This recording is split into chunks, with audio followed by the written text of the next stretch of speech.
来乡亲啊，继续来看这个代替要来公司化的条例草案，无来沟通就来送审，这是互代替的员工非常的不满。按算伫个5一劳动节，要依法来休困，无来加班。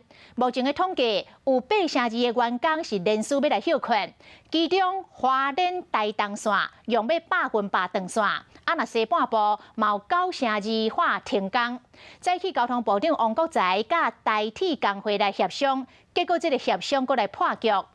面对着代替要集体来罢工，这个劳动节3天的连假，交通部要安怎来应用，是一个大考验。香港检去代替局交通部部长王国材真操烦，伫5月连假无到1个月，代替公司化争议继续咧拖。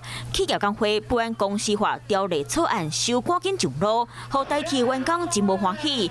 话声讲劳动节罢工要行去咧开刀抗议，想讲下早交通部和代替工会协商失败，代替工会坚持万外人团结，5日未加班，坚持铁条草案定协商，才个送立法。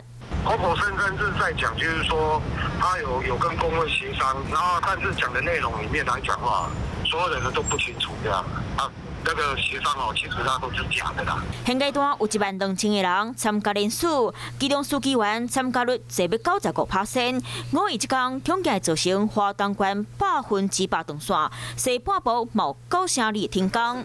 前几摆协商，工会强调是假，即马和交通部协商，搁一摆无成。到底劳动节3天连假，交通部免怎应付这车乘客呢？现在还在预估中，纵然都开不出去，但是我们的接驳计划一定要准备好哦。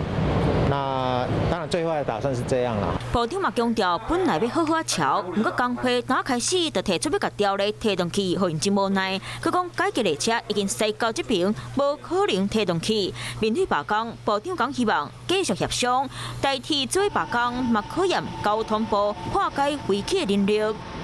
Hello， 大家好，我是乃瑜，要教给大家2个任务。第一个，华视新闻的脸书专页，你按赞了吗？